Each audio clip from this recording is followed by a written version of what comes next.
Hi ವೀಕ್ಷಕರೇ, ನೋಡಿ, ಸರ್ಕಾರದಿಂದ ಗೃಹಲಕ್ಷ್ಮಿ ಫಲಾನುಭವಿಗಳಿಗೆ ಈಗಾಗಲೇ 3 ತಿಂಗಳ 6,000 ಹಣನ ಬಾಕಿ ಇರುವ ಹಣನ ಜಮಾ ಮಾಡುವುದಾಗಿ ಭರ್ಜರಿ ಗುಡ್ಡಿಸ್ನ ಕೊಟ್ಟಿದ್ದು, ಫಲಾನುಭವಿಗಳಿಗೆ ಗೃಹಲಕ್ಷ್ಮಿ ಹಣ ಬರ್ತಾ ಇದೆ.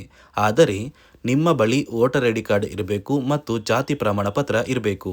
ಈ 2 ದಾಖಲಾತಿಗಳನ್ನ ನೀವು ಎಷ್ಟು ಬೇಗ ಗೃಹಲಕ್ಷ್ಮಿಗೆ ಮರು ಅರ್ಜಿ ಮೂಲಕ ಲಿಂಕ್ ಮಾಡಿಸ್ತೀರಾ, ಅಷ್ಟು ಬೇಗ ಸರ್ಕಾರ ನಿಮ್ಮ ಬ್ಯಾಂಕ್ ಖಾತೆಗೆ ಒಟ್ಟು ಗೃಹಲಕ್ಷ್ಮಿ ಯೋಜನೆಯ 6,000 ಹಣನ ಜಮಾ ಮಾಡ್ತಾ ಇದೆ. ಈಗಾಗಲೇ ಮೊಬೈಲಲ್ಲೇ ನೀವು ನಿಮ್ಮ ದಾಖಲಾತಿಗಳನ್ನ ಲಿಂಕ್ ಮಾಡಿಸೋದಕ್ಕೆ ಸರ್ಕಾರ ಅವಕಾಶ ಮಾಡಿಕೊಟ್ಟಿದ್ದು, ಹೇಗೆ ವೋಟರ್ ಐ ಡಿನ ಮೊಬೈಲಲ್ಲಿ ಲಿಂಕ್ ಮಾಡಿಸೋದು ಅಂತ ತಿಳಿಸ್ಕೊಡ್ತೀನಿ. ಮತ್ತು ಸರ್ಕಾರದಿಂದ ಕೆಲವು ಜಿಲ್ಲೆಗಳನ್ನು ಆಯ್ಕೆ ಮಾಡಿ ಒಟ್ಟು 24 ಜಿಲ್ಲೆಗಳಿಗೆ 3 ತಿಂಗಳ 6,000 ಹಣನ ಜಮಾ ಮಾಡ್ತಾ ಇದೆ. ಈ ಒಂದು ಹಣ ಯಾವ ಫಲಾನುಭವಿಗಳಿಗೆ ಬರ್ತಾ ಇದೆ, ಯಾವ ಫಲಾನುಭವಿಗಳಿಗೆ ಕ್ಯಾನ್ಸಲ್ ಆಗ್ತಾ ಇದೆ, ಜುಲೈ 23ರಿಂದ ಹಣ ಬರ್ತಾ ಇದ್ದು ಯಾರಿಗೆಲ್ಲ ಹಣ ಬರುತ್ತೆ ಅಂತ ತಿಳಿಸ್ಕೊಡ್ತೀನಿ. ಅದಕ್ಕಿಂತ ಮೊದಲು ನೀವು ನನ್ನ ಚಾನಲ್ನ ಸಬ್ಸ್ಕ್ರೈಬ್ ಆಗಿಲ್ಲ ಅಂದರೆ ದಯಮಾಡಿ ಪ್ರತಿಯೊಬ್ಬರು ಚಾನಲ್ನ ಸಬ್ಸ್ಕ್ರೈಬ್ ಮಾಡಿಕೊಂಡು ಹಾಗೆ ವಿಡಿಯೋಗೆ ಒಂದು ಲೈಕ್ನ ಕೊಡಿ. ಹೌದು ವೀಕ್ಷಕರೇ, ಈಗಾಗಲೇ ಸರ್ಕಾರದಿಂದ ಕಳೆದ 3 ತಿಂಗಳಿಂದ ಬಾಕಿ ಇದ್ದಂಥ ಗೃಹಲಕ್ಷ್ಮಿ ಯೋಜನೆಯ 3 ತಿಂಗಳ 6,000 ಹಣನ ಒಟ್ಟಿಗೆ ಫಲಾನುಭವಿಗಳಿಗೆ ನಾವು ಜಮಾ ಮಾಡ್ತಾ ಇದ್ದೀವಿ ಅಂತ ಸರ್ಕಾರದಿಂದ ಒಂದು ಮುಖ್ಯವಾದ ಮಾಹಿತಿನ ಹಣಕಾಸು ಇಲಾಖೆ ಕೊಟ್ಟಿದೆ.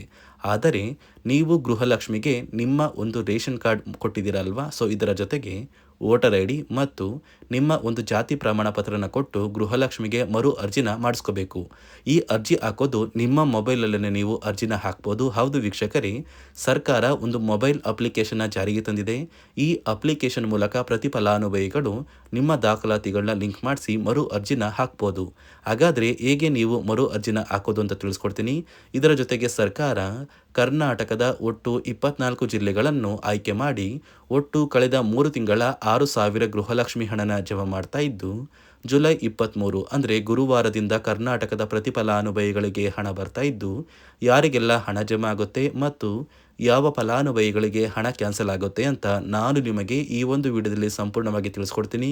ನೋಡಿ ವೀಕ್ಷಕರೇ, ಮೊದಲು ಸರ್ಕಾರ ಯಾವ ಕಾರಣಕ್ಕೆ ಗೃಹಲಕ್ಷ್ಮಿ ಯೋಜನೆಗೆ ಹೊಸ ರೀತಿಯ ಒಂದು ನಿಯಮಗಳನ್ನ ತಂದಿದೆ ಅಂದರೆ, ಇಲ್ಲಿ ಗೃಹಲಕ್ಷ್ಮಿಯಲ್ಲಿ ಸುಮಾರು 6ರಿಂದ 7 ಲಕ್ಷಕ್ಕಿಂತ ಅಧಿಕ ಮಹಿಳೆಯರ ಹತ್ರ ಒಂದು ವೋಟರ್ ಐ ಡಿ ಕಾರ್ಡ್ ಇಲ್ಲ. ಅಂದರೆ ವೋಟರ್ ಐ ಡಿ ಇಲ್ಲ ಅಂದರೂ ಕೂಡ ಅವರು ಸರ್ಕಾರದಿಂದ ಬರುವ ಗೃಹಲಕ್ಷ್ಮಿ ಹಣನ ಪಡಿತಾ ಇದ್ದಾರೆ.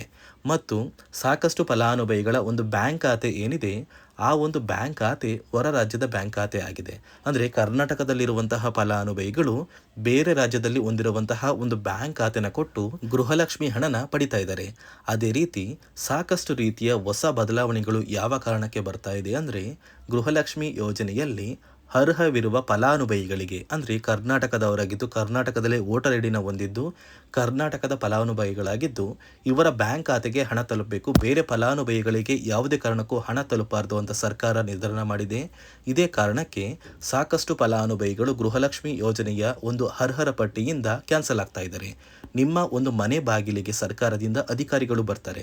ಸೊ ಸರ್ಕಾರ ಗೃಹಲಕ್ಷ್ಮಿ ಮರುನೋಂದಣಿಗೆ ಒಂದು ಅಪ್ಲಿಕೇಶನ್ ಕೂಡ ಕೊಟ್ಟಿದ್ದಾರೆ. ಅಂದರೆ ಮೊಬೈಲಲ್ಲೇ ಆ ಒಂದು ಅಧಿಕಾರಿಗಳು ನಿಮ್ಮ ಮನೆ ಬಾಗಿಲಿಗೆ ಬಂದು ನಿಮ್ಮ ದಾಖಲಾತಿಗಳಾದ ರೇಷನ್ ಕಾರ್ಡ್, ಆಧಾರ್ ಕಾರ್ಡ್ ಮತ್ತು ವೋಟರ್ ಐ ಡಿ ಇದೀಗ ಕಡ್ಡಾಯ ಮಾಡಿದೆ.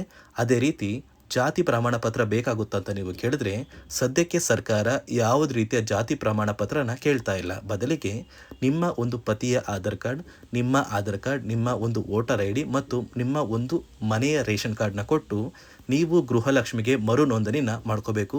ಈ ಒಂದು ಕೆಲಸನ ಮಾಡೋದು ಗ್ರಾಮದಿಂದ ಕೆಲವು ಅಧಿಕಾರಿಗಳು ಬರ್ತಾರೆ. ಅಂದರೆ ಗ್ರಾಮ ಅಭಿವೃದ್ಧಿ ಇಲಾಖೆಯಿಂದ ಕೆಲವೊಂದು ಅಧಿಕಾರಿಗಳು ಬಂದರೆ ಅಂಗನವಾಡಿಯ ಕಾರ್ಯಕರ್ತರು ಕೂಡ ನಿಮ್ಮ ಮನೆ ಬಾಗಿಲಿಗೆ ಬಂದು ಪ್ರತಿ ಫಲಾನುಭವಿಗಳ ದಾಖಲಾತಿಗಳನ್ನ ಎಂಟ್ರಿ ಮಾಡ್ಕೊಂಡು ಹೋಗ್ತಾರೆ.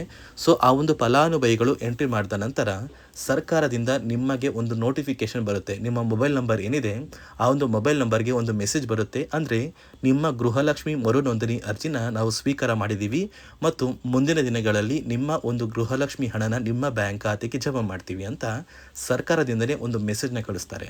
ಆದರೆ ನೀವು ನಿಮ್ಮ ಮೊಬೈಲ್ ನಂಬರ್ನ ಆಕ್ಟಿವ್ ಆಗಿರುವಂತಹ ಮೊಬೈಲ್ ನಂಬರ್ನ ಕೊಡಬೇಕು. ಯಾಕಂದರೆ ನಿಮ್ಮ ಬ್ಯಾಂಕ್ ಖಾತೆಗೆ ಲಿಂಕ್ ಆಗಿರುವಂತಹ ಮೊಬೈಲ್ ನಂಬರ್ ಬೇರೆ ಇರುತ್ತೆ ಮತ್ತು ನೀವು ಹೊಂದಿರುವಂತಹ ಒಂದು ಮೊಬೈಲ್ ನಂಬರ್ ಬೇರೆ ಇರುತ್ತೆ.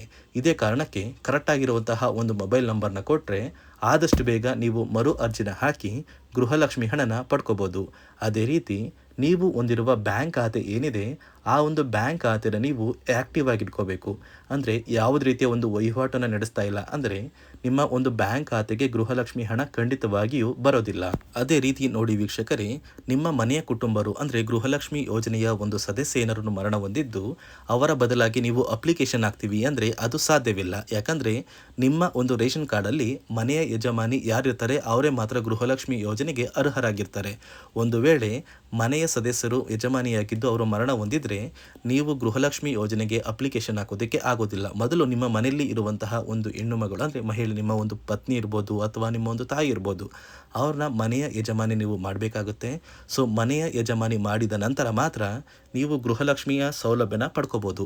ಒಂದು ವೇಳೆ ನೀವು ಗೃಹಲಕ್ಷ್ಮಿಗೆ ಹೊಸದಾಗಿ ಅರ್ಜಿ ಹಾಕಬೇಕು ಅಂದರೆ ಇದೀಗ ಸರ್ಕಾರ ಅದಕ್ಕೂ ಕೂಡ ಕರ್ನಾಟಕ ಒನ್, ಗ್ರಾಮ ಒನ್ ಅಥವಾ ಬೆಂಗಳೂರು ಒನ್ ಸೇವಾ ಕೇಂದ್ರದಲ್ಲಿ ಅವಕಾಶ ಮಾಡಿಕೊಟ್ಟಿದೆ. ಆದರೆ ಮೊದಲ ಥರ ಇವಾಗ ನೀವು ಅರ್ಜಿನ ಹಾಕೋದಕ್ಕೆ ಆಗೋದಿಲ್ಲ. ಬದಲಿಗೆ ನಿಮ್ಮ ರೇಷನ್ ಕಾರ್ಡ್ನ ತೊಗೊಂಡೋಗ್ಬೇಕು, ನಿಮ್ಮ ಆಧಾರ್ ಕಾರ್ಡ್ನ ತೊಗೊಂಡೋಗ್ಬೇಕು, ನಿಮ್ಮ ಒಂದು ಪತಿಯ ಆಧಾರ್ ಕಾರ್ಡ್ನ ಕೂಡ ತೊಗೊಂಡೋಗ್ಬೇಕಾಗುತ್ತೆ. ನಿಮ್ಮ ವೋಟರ್ ಐ ಡಿ ಕೂಡ ಕಡ್ಡಾಯವಾಗುತ್ತೆ. ನಿಮ್ಮ ವೋಟರ್ ಐ ಡಿ ನಿಮ್ಮ ಹತ್ರ ಇದ್ದರೆ ಮಾತ್ರ ನೀವು ಗೃಹಲಕ್ಷ್ಮಿ ಯೋಜನೆಯ ಒಂದು ಅರ್ಹತೆಯನ್ನು ಪಡ್ಕೋತೀರಾ. ಒಂದು ವೇಳೆ ವೋಟರ್ ಐ ಡಿ ಇಲ್ಲ, ರೇಷನ್ ಕಾರ್ಡ್ ಇದೆ, ಆಧಾರ್ ಕಾರ್ಡ್ ಇದೆ ಅಂದರೆ ಇನ್ನು ಮುಂದೆ ನಿಮ್ಮ ಬ್ಯಾಂಕ್ ಖಾತೆಗೆ ಸರ್ಕಾರ ಗೃಹಲಕ್ಷ್ಮಿ ಹಣನ ಖಂಡಿತವಾಗಿಯೂ ಜಮಾ ಮಾಡೋದಿಲ್ಲ. ಯಾಕಂದರೆ ಪ್ರತಿ ವರ್ಷವೂ ಕೂಡ ಸರ್ಕಾರ ವೋಟರ್ ಐ ಡಿನ ಬಿಡುಗಡೆ ಮಾಡುತ್ತೆ, ಅಂದರೆ ವೋಟರ್ ಲಿಸ್ಟ್ನ ಬಿಡುಗಡೆ ಮಾಡುತ್ತೆ. ಈ ಒಂದು ಲಿಸ್ಟಲ್ಲಿ ಕೆಲವು ಫಲಾನುಭವಿಗಳ ಒಂದು ಹೆಸರನ್ನ ಕ್ಯಾನ್ಸಲ್ ಮಾಡುತ್ತೆ. ಒಂದು ವೇಳೆ ನಿಮ್ಮ ವೋಟರ್ ಐ ಡಿ ಏನಾದರೂ ಕ್ಯಾನ್ಸಲ್ ಆಗಿದ್ದರೆ ನಿಮ್ಮ ಬ್ಯಾಂಕ್ ಖಾತೆಗೆ ಗೃಹಲಕ್ಷ್ಮಿ ಹಣನ ಸರ್ಕಾರ ಕ್ಯಾನ್ಸಲ್ ಮಾಡುತ್ತೆ. ಈ ಕೂಡಲೇ ನೀವು ನಿಮ್ಮ ದಾಖಲಾತಿಗಳು ಎಲ್ಲ ಕೂಡ ಸರಿ ಇದೆ ಅಂತ ತಿಳ್ಕೊಳ್ಳಿ. ಹಾಗಾದರೆ ಮಾತ್ರ ನೀವು ಗೃಹಲಕ್ಷ್ಮಿ ಯೋಜನೆಗೆ ಅರ್ಹರಾಗಿರ್ತೀರ.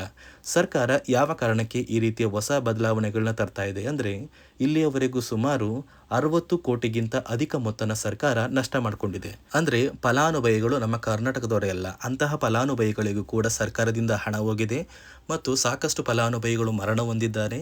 ಅಂತಹ ಫಲಾನುಭವಿಗಳಿಗೂ ಕೂಡ ಹಣ ಹೋಗ್ತಾ ಇದೆ ಮತ್ತು ಫಲಾನುಭವಿಗಳು ಹೊಂದಿರುವ ಬ್ಯಾಂಕ್ ಖಾತೆ ಕೂಡ ಆ್ಯಕ್ಟಿವ್ ಇಲ್ಲ. ಅಂತಹ ಫಲಾನುಭವಿಗಳಿಗೂ ಕೂಡ ಹಣ ಹೋಗಿದೆ ಮತ್ತು ಸಾಕಷ್ಟು ಫಲಾನುಭವಿಗಳು ಏನು ಮಾಡಿದ್ದಾರೆ ಅಂದರೆ ಅವರ ಮನೆ ಕುಟುಂಬದ ಯಜಮಾನಿ ಅಂದರೆ ಹೆಡ್ ಆಫ್ ದ ಫ್ಯಾಮಿಲಿ ಇರ್ತಾರಲ್ಲ, ಸೊ ಆ ಒಂದು ಮಹಿಳೆ ಮರಣ ಹೊಂದಿರ್ತಾರೆ. ಸೊ ಏನೋ ಒಂದು ಕಾರಣದಿಂದ ಮರಣ ಹೊಂದಿದ್ದು ಅವರ ಬ್ಯಾಂಕ್ ಖಾತೆಗೆ ಬರುವ ಗೃಹಲಕ್ಷ್ಮಿ ಹಣನ ಒಂದು ATM ಮೂಲಕ ವಿತ್ಡ್ರಾ ಮಾಡಿದ್ದಾರೆ ಮತ್ತು ಫೋನ್ಪೇ ಮೂಲಕ ಟ್ರಾನ್ಸ್ಫರ್ ಮಾಡ್ಕೊಂಡಿದ್ದಾರೆ. ಇದೀಗ ಸರ್ಕಾರ ಈ ರೀತಿಯ ಒಂದು ಹೊಸ ಬದಲಾವಣೆಗಳನ್ನ ಜಾರಿಗೆ ತಂದರೆ ಯಾರಿಗೂ ಕೂಡ ಗೃಹಲಕ್ಷ್ಮಿ ಹಣ ಮೋಸ ಆಗೋದಿಲ್ಲ ಮತ್ತು ಪ್ರತಿ ಫಲಾನುಭವಿಗಳಿಗೆ ಹಣ ಬಂದೇ ಬರುತ್ತೆ ಅಂತ ಆದೇಶ ಕೊಟ್ಟಿದೆ. ನೀವು ಕೇಳ್ಬೋದು ವೀಕ್ಷಕರೇ, 3 ವರ್ಷದಿಂದ ಯಾವುದೇ ಕಾರಣಕ್ಕೂ ನಮಗೆ ಗೃಹಲಕ್ಷ್ಮಿ ಯೋಜನೆ ಹಣ ಮಿಸ್ ಆಗಿಲ್ಲ. ಸೊ ಇದೀಗ ಏನಕ್ಕೆ ಸಡನ್ ಆಗಿ ಈ ಥರ ಬದಲಾವಣೆಗಳು ಬರ್ತಾ ಇದೆ ಅಂದರೆ ಸರ್ಕಾರದಿಂದ ಕೆಲವು ಅಧಿಕಾರಿಗಳು ಒಂದು ಚರ್ಚೆ ನಡೆಸಿದ್ದಾರೆ. ಒಂದು ಸಭೆಯಲ್ಲಿ ಗೃಹಲಕ್ಷ್ಮಿ ಯೋಜನೆಯ ಕುರಿತು ಒಂದು ಸಭೆ ಮಾಡಿದಾಗ ಅಲ್ಲಿ ಗೃಹಲಕ್ಷ್ಮಿ ಯೋಜನೆಯಲ್ಲಿ ಸಾಕಷ್ಟು ರೀತಿಯ ಲೋಪದೋಷಗಳು ಕಂಡು ಬಂದಿದೆ. DBT ಮೂಲಕ ನಿಮ್ಮ ಬ್ಯಾಂಕ್ ಖಾತೆಗೆ ಹಣನ ಹಾಕಬೇಕಾದ್ರೆ ಸಾಕಷ್ಟು ಫಲಾನುಭವಿಗಳಿಗೆ ಹಣ ಹೋಗ್ತಾ ಇದೆ. ಸಾಕಷ್ಟು ಫಲಾನುಭವಿಗಳಿಗೆ ಹಣ ಹೋಗಿದ್ರು ಅವರ ಬ್ಯಾಂಕ್ ಖಾತೆಗೆ ಜಮಾ ಆಗ್ತಾ ಇಲ್ಲ, ಬದಲಿಗೆ ಆ ಒಂದು ಹಣ DBTಯಲ್ಲೇ ಸ್ಟಕ್ ಆಗ್ತಾ ಇದೆ. ಮತ್ತು ಸರ್ಕಾರಕ್ಕೂ ಕೂಡ ಆ ಒಂದು ಹಣ ಬರ್ತಾ ಇಲ್ಲ. ಮತ್ತು ಸರ್ಕಾರ ಹಾಕಿರುವ ಹಣ ಇನ್ನೂ ಕೂಡ ಹಾಗೇ ಇದೆ. ಸಾಕಷ್ಟು ಫಲಾನುಭವಿಗಳು ಆ ಒಂದು ಹಣನ ಯೂಸ್ ಕೂಡ ಮಾಡ್ತಾ ಇಲ್ಲ, ಅಂದರೆ ಅದು ಬ್ಯಾಂಕ್ ಖಾತೆಯಲ್ಲಿ ಹಂಗೇನೆ ಇದೆ.